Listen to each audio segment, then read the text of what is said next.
Halo bro, semangat pagi. Jumpa asik dengan channel Ilham PC. Kali ini saya akan mengganti bendera yang 1 tahun telah berkibar. Saatnya kita merayakan 17 Agustusan di tahun 2021 ini dengan bendera yang baru. Ikutin terus bro.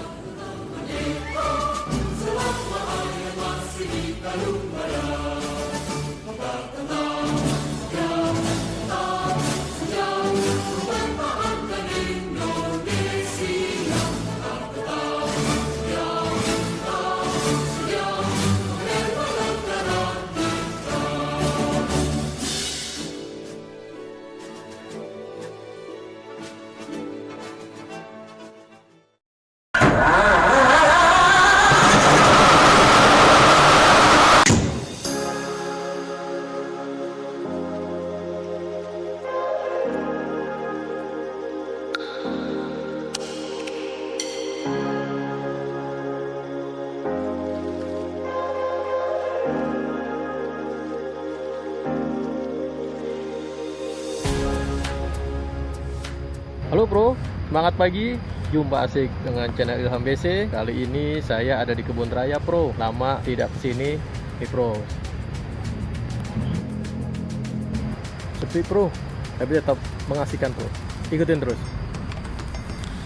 Bicara bisnis model genset bro, memang di Indonesia genset tuh bukan barang baru lagi bro. Jadi dari luar negeri itu masuk ke Indonesia, ada yang berupa genset utuh, ada juga yang memang masih berupa engine pro. Nah lalu setiap merek itu juga ada yang memegang distributornya pro, baik yang merek genset maupun merek engine-nya pro. Saat ini pemain-pemain besar atau distributor engine itu juga distributor genset pro. Mereka memasarkan dengan cara bikin dealer-dealer pro di bawahnya. Jadi di cabang-cabang kantor distributor atau di seluruh Indonesia mereka membentuk seperti itu pro, jaringannya.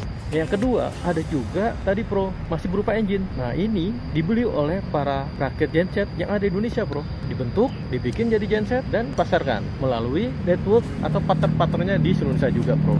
Mereknya ya bisa merek apa aja, bebas bro. Nah yang ketiga pemain genset di Indonesia sebagai reseller pro. Jadi gensetnya sudah jadi dari luar negeri yang dibikin oleh pabrikan di negara lain gitu, misalkan di Singapura, Cina, dan dimanapun, dan masuk ke Indonesia. Setelah itu pasarkan oleh para partnernya di Indonesia melalui network-networknya juga bro. Nah ini yang berkembang di Indonesia seperti itu bro, baik genset kecil maupun sampai genset kapasitas besar bro.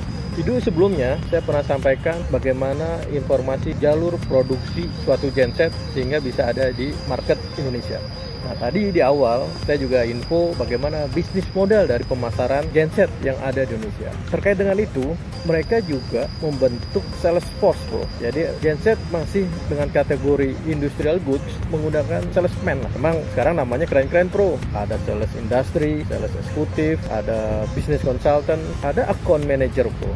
Hampir semua para pemain genset memiliki ya sales force lah, dan juga yang besar-besar punya kantor cabang-cabang yang ada di setiap provinsi besar di Indonesia. Kemudian juga bro, memang saat ini semua menggunakan strategi online dan juga strategi yang existing lah, bahasa seperti itu. Ini menariknya bro.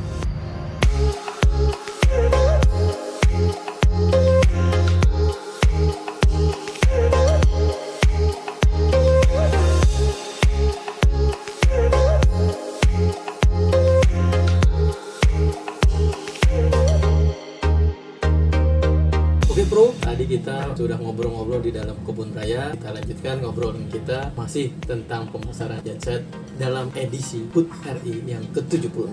Di awal-awal perkembangan genset bro masuk ke Indonesia memang didominasi oleh negara-negara dari Eropa seperti Jerman, Inggris, kemudian juga dari Amerika dan Asia, khususnya Jepang. Tapi seperkembangan zaman, bisnis sudah berubah, Cina ikut bermain semua produk termasuk genset bro. Cina luar biasa perkembangannya bro. Kurang lebih 7 tahun terakhir atau 10 tahun lah produk-produk Cina sudah banyak masuk ke Indonesia termasuk genset. Jadi sering kita dengar genset ini buatan Cina. Apa sih yang dimaksud? Di kesempatan ini bro, saya coba untuk informasikan ke rekan-rekan pro semua, yang dimaksud produk Cina bisa dari engine-nya memang buatan Cina, mereknya juga Cina, kemudian dirakit dijadikan genset sampai utuh lalu dikasih merek Cina masuk ke Indonesia. Nanti bisa melalui distributornya, bisa juga bro melalui perwakilannya Contoh di Singapura sebagai perwakilan Asia Pasifik misalkan, lalu masuk ke Indonesia. Di Indonesia masih ada yang memakai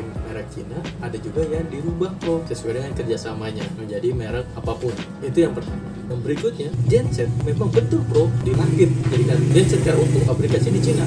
Asal engine-nya itu bisa dari Jepang, dari Jerman, dari Inggris, dari Amerika, atau dari India. Mereka kerjasama menjadikan lisensi di Cina dan dibentuklah suatu produk genset. Setelah itu dipasarkan khususnya di Asia Pasifik. Kembali ke market Indonesia tentang genset. Jadi bagaimana kita Pro memilih produk? Saat ini produk bermacam-macam dari berbagai negara ada. Tinggal bagaimana kita bicara garansi. Itu yang akan membedakan antara produk satu dengan produk yang lain. Yang berikutnya adalah paket purna jual. Artinya bisa ketersediaan spare partnya mudah atau ada di mana saja. Bisa juga ada kekuatannya Pro dari partnernya di Indonesia. Misalkan cabang sudah punya perwakilan ya di hampir setiap provinsi, sehingga bicara after sales service juga mudah. Poin berikutnya ya tentulah kita tidak bisa pungkiri ada faktor harga. Ini yang juga menjadi senjata para pemain genset untuk bisa berkompetisi di market Indonesia. Nah, gambarannya seperti itu Bro, kondisi market yang ada di Indonesia tentang genset saat ini Bro ya. Ini menarik Bro, karena dulu kita nggak nyangka India, lihatnya di luar Jepang, bukan Cina, tapi sekarang sudah ada merek dari India, sudah ada merek Cina, merek Jepang, dan merek-merek lain. Nah, bagaimana merek-merek yang aslinya gitu kan dikatakan itu Bro? Tetap ada Bro, dan didukung distributornya langsung seperti video sebelumnya ini merek engine sama dengan merek gensetnya. Jadi tetap ada Bro, baik genset yang kecil, residensial atau yang jenis industrial, kapasitas besar, baik yang berbahan bakar LPG, gas, bensin, atau solar, semua ada Bro. Nah, ini yang bisa rekan-rekan Pro milih produk untuk menjadi solusi dari baik untuk kebutuhan project maupun kebutuhan individu, tergantung kapasitas yang sesuai. Oke Bro, sementara itu dulu video di edisi HUT RI yang 76. Semoga bermanfaat untuk rekan-rekan Pro semua, dan juga jangan sampai lupa like, share, and subscribe. Semoga semakin semangat, semakin bermanfaat untuk rekan-rekan Pro semua. Terima kasih. Halo Bro, hujan Bro di Bogor, alhamdulillah. Tapi kita stop dulu ya Bro videonya.